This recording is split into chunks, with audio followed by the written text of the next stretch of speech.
ये बोल्ट भी लूज पड़े हैं, अब ये भी यूं का यूं पड़ा है। उन्होंने भी भाई कोई ढंग से रिस्पॉन्स नहीं दिया। तो भाई रिकॉर्डिंग सुनाता हूँ जो मैंने। तो दोस्तों, आप लोग सोचते हो कि भाई टाटा की गाड़ी लेंगे तो आफ्टर सेल में दिक्कत होगी, फिर आप लोग सोचते हो कि महिंद्रा की गाड़ी लेंगे तो आफ्टर सेल में दिक्कत आएगी आपको। तो फिर हम जाते हैं दूसरी नई गाड़ी पे जिनकी मार्केट के अंदर ये है कि भाई इनकी आफ्टर सेल्स अच्छी है, पर भाई कम वो भी नहीं है, क्योंकि भाई मैं बात कर रहा हूँ स्कोडा।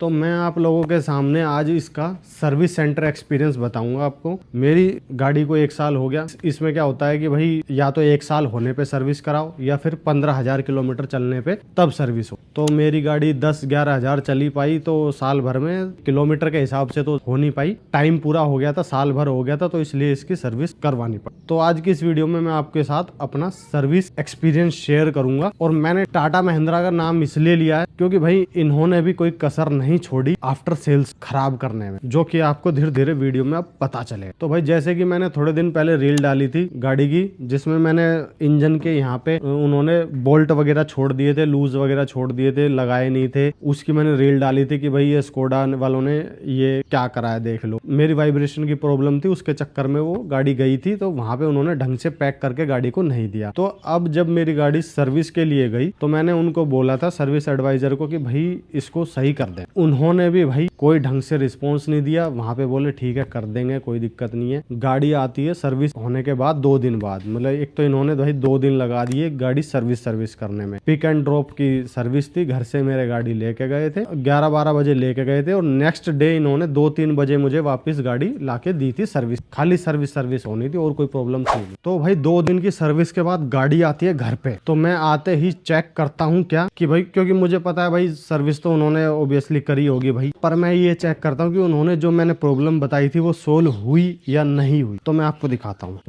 आप देख सकते हो भाई ये भी यूं का यूं पड़ा है, मैंने रील में आप लोगों को दिखाया था। ये बोल्ट भी लूज पड़े हैं। अब ये गाड़ी खुल के गिर जाए, कुछ ग्रिल व्रिल कुछ बम्पर वम्पर गिर जाए, तो इसका जिम्मेवार कौन? तो मैं आपको भाई रिकॉर्डिंग सुनाता हूँ जो मैंने सर्विस एडवाइजर को कॉल करके उसको बोला कि भाई ये प्रॉब्लम सोल्व नहीं हुई। पहले आप ये रिकॉर्डिंग सुन लो। कुलदीप यार, वो मैंने आपको बोला था, वो जो फ्रंट में वो नहीं था, ग्रिल वगैरह के लॉक नहीं थे और वो बोल्ट भी टाइट नहीं था, वो करा ही नहीं इन्होंने यार। भेजना एक बार फोटो मेरे पास। लॉक तो मैंने लगवाए थे उसके 2 प्लास्टिक के बटन। इसमें तो वो जैसी गाड़ी दी थी मैंने तो वैसी की वैसी है, एक लॉक नहीं है, और वो बीच का जो बोल्ट लूज था वो भी लूज है। बेल्ट उसके प्लास्टिक के 2 कैप मिसिंग थे, वो मैंने लगवाए थे उसमें बटन।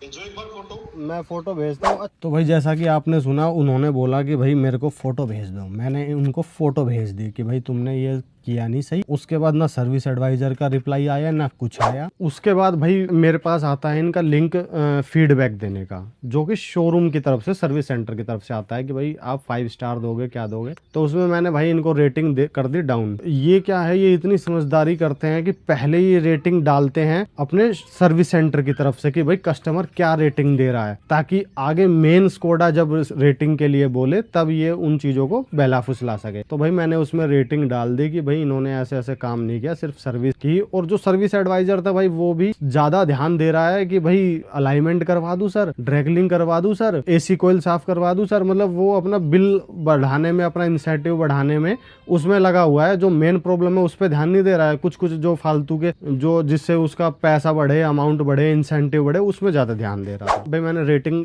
खराब डाली तो सर्विस सेंटर से कॉल आता है मैडम का, बोलती है कि सर क्या दिक्कत हुई। मैंने उनको दिक्कत बताई तो बोले कि सर आप ना, जो उनकी रेटिंग आएगी, जो स्कोडा इंडिया की तरफ से रेटिंग के लिए आपके पास कॉल या लिंक आएगा, उसमें ये रेटिंग मत डालना, हम आपका काम सोल्व करा देंगे। तो मैं कहा भाई कब कराओगे? तो बोला सर जब आपके पास टाइम हो तब आ जाना। तो भाई मेरे घर से सर्विस सेंटर 30 किलोमीटर दूर है। 30 किलोमीटर जाना, 30 किलोमीटर आना, और 2-4 घंटे खराब करना। तो एक छोटे से काम के लिए भाई मैं इतना टाइम खराब करूं, इतना भाई फ्यूल बिल लगेगा। कोई ये तो है नहीं, ये सीएनजी कार है जो 100-200 में आ जाएगी। फ्यूल मतलब 150 रुपए का काम अगर मैं बाहर से भी कराता हूँ इसको, तो 150 रुपए का काम है। उसके पीछे मुझे इनके चक्कर काटने पड़ेंगे, जबकि गलती इनकी है। इनको मैकेनिक ला के घर पे करके जाना चाहिए था। और दूसरी बात भाई, मेरे पास इतना टाइम नहीं है, क्योंकि जो बंदा 10 लाख की गाड़ी ले रहा है वो कोई ईएमआई स्कोडा तो भर नहीं रही है। कुछ ना कुछ काम करते होंगे जब भी तो भर रहे होंगे इसकी ईएमआई। और ऊपर से भाई भाई अब ये यूट्यूब वगैरह और स्टार्ट कर दिया तो अब वैसे ही टाइम नहीं है मेरे पास। पर सर्विस सेंटर की गलती है, सर्विस सेंटर को यहाँ पे करके जाना चाहिए। वो सर्विस के लिए तो भाई तुरंत आ गए गाड़ी लेने के लिए, और अब जब उनका फॉल्ट आया तो वो बोल रहे कि गाड़ी आप वहाँ लेके आओ सर्विस सेंटर पे। तो भाई ये था एक्सपीरियंस फॉल्टी का। अब मैं आपको बताता हूँ जो मैंने थोड़ा सा सर्विस का काम कराया उसके बारे में। तो भाई मेरा ये पहले मैंने आपको वीडियो डाली हुई है चैनल पे,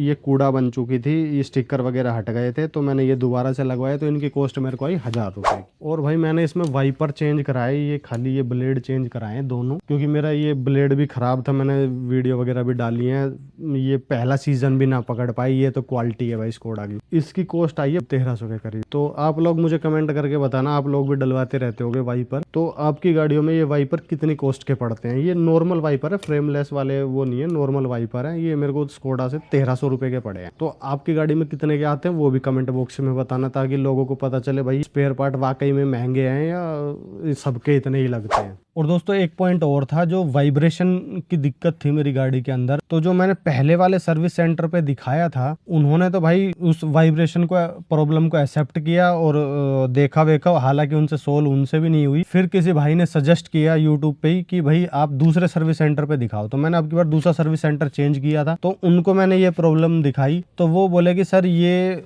जब इंजन थोड़ा सा ज्यादा हीट होता है तो फैन की स्पीड स्टेज 2 पे चली जाती है, जिसकी वजह से ये वाइब्रेशन गाड़ी में फील होती है। तो भाई कहने का मतलब है कि जो ये वाइब्रेशन है ये नॉर्मल है उनके बोलने के हिसाब से। हालांकि मैं इसको अभी बाहर मिस्त्री के और चेक कराऊंगा भाई ये वाइब्रेशन, और अगर उसने भी नॉर्मल बताई तो भाई मैं फिर आगे से स्कोडा की गाड़ियों को रिकमेंड करूंगा कि भाई इनमें वाइब्रेशन की प्रॉब्लम है, मतलब आपको एक चलता फिरता वाइब्रेटर फील होगा कि भाई गाड़ी वाइब्रेट करती हुई चल, तो वो मैं आगे रिकमेंडेशन में डाला करूंगा, ताकि कोई आगे खरीदे तो उसको ये पता रहे कि भाई ये एक चलता फिरता वाइब्रेटर है। बाकी भाई मेरी नॉर्मल सर्विस थी, जो मेरा फर्स्ट सर्विस थी वो फ्री थी, जो कंपनी की तरफ से मुझे मिली थी, जिसमें मुझे ऑयल, लेबर, एसी फिल्टर वगैरह सब कुछ मेरा फ्री था, तो मेरा उसमें 0 कॉस्ट लगा। सिर्फ मेरा जो मैंने अलग से एड ऑन कराए थे, जो स्कोडा के स्टिकर था और भाई वाइपर्स थे, उनके मेरे अलग से कॉस्ट आई है 2200 रुपए की, वो मैंने पेड की है। बाकी मेरी टोटल फ्री सर्विस। अब अगली जो नेक्स्ट सर्विस होगी उसमें पता चलेगा असली कि भाई ये कितना दावा कर रहे हैं कि भाई इसका मेंटेनेंस कॉस्ट कम है, ये है वो है, वो उस टाइम पता चलेगा भाई क्या कॉस्ट लेते हैं, क्या कितने की ये सर्विस इसकी पड़ती है। तो दोस्तों ये था मेरा सर्विस सेंटर का एक्सपीरियंस, जो कि मैं